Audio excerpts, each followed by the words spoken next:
Hello అండి, అందరికీ నమస్కారం.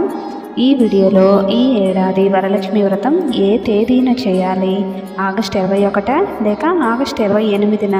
ఒక క్యాలెండర్లో ఆగస్టు 21 అని ఉంటే మరో పంచాంగంలో ఆగస్టు 28 అని కనిపిస్తుంది. దీంతో అసలు ఏది సరైన తేదీ అనే సందేహం చాలామందికి వస్తుంది.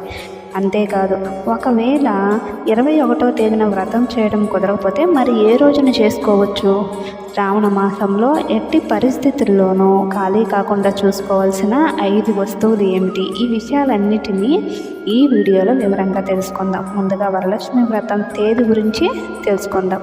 2026లో వరలక్ష్మి వ్రతం ఆగస్టు 21న. కొన్ని క్యాలెండర్లు, కొన్ని సంప్రదాయాలను అనుసరించేవారు ఆగస్టు 21వ తేదీ శుక్రవారం వరలక్ష్మి వ్రతాన్ని ఆచరించాలని చెబుతున్నారు. దీనికి గల ప్రధాన కారణం ఏమిటంటే, శ్రావణ మాసంలో వచ్చే 2వ శుక్రవారం వరలక్ష్మి వ్రతం చేయాలి అనే సంప్రదాయం. ఈసారి శ్రావణ మాసంలో వచ్చే శుక్రవారాలను పరిశీలిస్తే ఆగస్టు 21 2వ శుక్రవారం అవుతుంది. అందుకే కొన్ని పంచాంగాలు, క్యాలెండర్లు మరియు ఆచారాలను అనుసరించేవారు ఆగస్టు 21నే వరలక్ష్మి వ్రతంగా సూచిస్తున్నారు. మరి మీరు చూస్తున్న ఈ సమాచారం కూడా ఆగస్టు 21నే వరలక్ష్మి వ్రతంగా సూచిస్తుంది. అయితే ఇక్కడ మరొక ముఖ్యమైన విషయం ఉంది. అయితే మరికొందరు ఆగస్టు 28 అంటున్నారు. దీనికి గల కారణం ఏమిటో కూడా తెలుసుకుందాం. కొన్ని పంచాంగ గణనాల్లో మాత్రం పౌర్ణమికి అత్యంత సమీపంగా వచ్చే శుక్రవారం ఆధారంగా వరలక్ష్మి వ్రతాన్ని నిర్ణయిస్తారు. ఈ లెక్క ప్రకారం ఈసారి ఆగస్టు 28వ తేదీ శుక్రవారం వరలక్ష్మి వ్రతంగా వస్తుంది. కొన్ని పంచాంగాల్లో ఆగస్టు 28న శ్రావణ పౌర్ణమి, వరలక్ష్మి వ్రతం, ఇతర పర్వదినాలు కూడా నమోదయ్యాయి. అందుకే 21, 28 అనే 2 తేదీలు మీకు కనిపిస్తున్నాయి. కాబట్టి మీ కుటుంబంలో ఏ పంచాంగాన్ని, ఏ సంప్రదాయాన్ని అనుసరిస్తారో దాని ప్రకారం తేదీని నిర్ణయించుకోవడం మంచిది. ప్రత్యేకంగా మీ ప్రాంతానికి సంబంధించిన స్థానిక పంచాంగాన్ని పరిశీలించి కుటుంబ పురోహితులు లేదా పండితుల సూచనలు తీసుకుంటే మరింత స్పష్టత వస్తుంది. ఆగస్టు 28న చంద్రగ్రహణం కూడా ఉంటుందంటున్నారు కదా. అవును, మరి ఆగస్టు 28న చంద్రగ్రహణం ఉందని కూడా పంచాంగాల్లో కనిపిస్తుంది. అయితే ఈ గ్రహణం భారతదేశంలోని అన్ని ప్రాంతాల నుంచి కనిపించదు. ఉదాహరణకు హైదరాబాద్ వంటి ప్రాంతాల్లో ఈ గ్రహణం కనిపించదని ఖగోళ గణనలు సూచిస్తున్నాయి. కాబట్టి మీ ప్రాంతంలో గ్రహణం కనిపించకపోతే గ్రహణ సూతకానికి సంబంధించిన ఆచారాలను పాటించాలా వద్దా అనే విషయం మీ కుటుంబ సంప్రదాయం, స్థానిక పంచాంగం, పురోహితుల సూచనలను పాటించడం మంచిది. అందువల్ల గ్రహణం పేరు విని భయపడాల్సిన అవసరం లేదు. ఒకవేళ ఆగస్టు 21న వ్రతం చేయలేకపోతే మీ కుటుంబ సంప్రదాయ ప్రకారం ఆగస్టు 21నే వరలక్ష్మి వ్రతంగా నిర్ణయించుకుని ఏదైనా కారణం వల్ల ఈరోజు వ్రతం చేయలేకపోతే ఆగస్టు 28న వ్రతం చేసుకోవచ్చని కొందరు చెబుతున్నారు. అలాగే ఆగస్టు 28ను కూడా చేయడం సాధ్యం కానివారు తమ కుటుంబ సంప్రదాయం మరియు పండితుల సూచన ప్రకారం మరో అనుకూలమైన శుక్రవారం వ్రతాన్ని ఆచరించే విషయాన్ని నిర్ణయించుకోవచ్చు. ఇప్పుడు వరలక్ష్మి వ్రత తేదీ విషయంలో ఎందుకు 21, 28 అనే 2 తేదీలు వినిపిస్తున్నాయో మీకు స్పష్టంగా అర్థమై ఉంటుంది.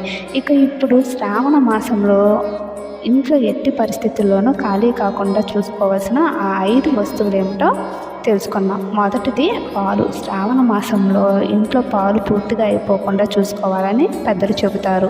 రోజువారీ టీ, కాఫీల కోసం తెచ్చే పాలైనా సరే ఇంట్లో కొంత పాలు అందుబాటులో ఉండే విధంగా చూసుకోవాలి. కొన్ని కుటుంబాల్లో రాత్రి పడుకునే ముందు ఒక గ్లాస్ పాలను వంటగదిలో ఉంచే ఆచారం కూడా ఉంది. పాలు శుభానికి, సమృద్ధికి ప్రతీకగా భావిస్తారు కాబట్టి. ఇకపోతే రెండవది, ఇంట్లో పెరుగు కూడా పూర్తిగా ఖాళీ కాకుండా చూసుకోవాలని సంప్రదాయ విశ్వాసం. కొద్ది పెరుగైనా సరే ఇంట్లో ఉండేలా చూసుకోవాలి. పెరుగు కూడా శుభప్రదమైనదిగా భావిస్తారు. మూడవది పసుపు.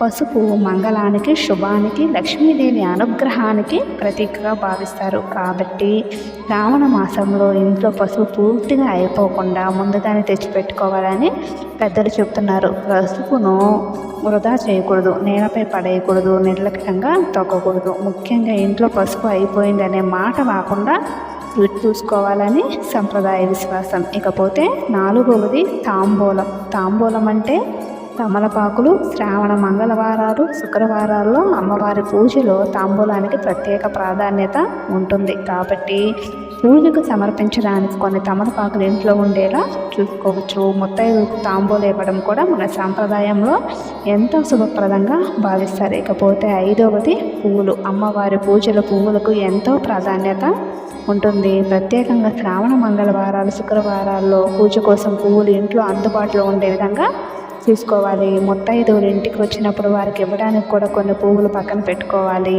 అందుకే ఇంట్లో పువ్వులు లేవు అనే పరిస్థితి రాకుండా ముందుగానే కొంత పువ్వులు తెచ్చి పెట్టుకోవాలని పెద్దలు చెబుతున్నారు. ఈ 5 వస్తువులు పాలు, పెరుగు, పసుపు, తమలపాకులు, పువ్వులు శ్రావణ మాసంలో ఇవి ఇంట్లో సమృద్ధిగా ఉండటం శుభప్రదంగా భావిస్తారు. వీటిని భక్తితో గౌరవంతో ఉపయోగిస్తూ అమ్మవారిని ఆరాధిస్తే ఇంట్లో సుఖశాంతులు ఐశ్వర్యం సమృద్ధి నెలకొలాలని మన సంప్రదాయం కోరుతుంది. అయితే ఇవన్నీ ఆధ్యాత్మిక విశ్వాసాలు మరియు కుటుంబ సంప్రదాయాలకు సంబంధించిన విషయాలు. ప్రతి కుటుంబానికి ఆచారాలు కొంత భిన్నంగా ఉండవచ్చు. అయితే 2026లో వరలక్ష్మి వ్రతం విషయంలో ఆగస్టు 21, 28 అనే 2 తేదీలు ఎందుకు వినిపిస్తున్నాయో ఇప్పుడు మీకు స్పష్టంగా తెలుసుంటుంది. మీ కుటుంబం ఏ సంప్రదాయాన్ని అనుసరిస్తుందో, మీ ప్రాంత పంచాంగం ఏమి చెబుతుందో పరిశీలించి ఆచరించండి.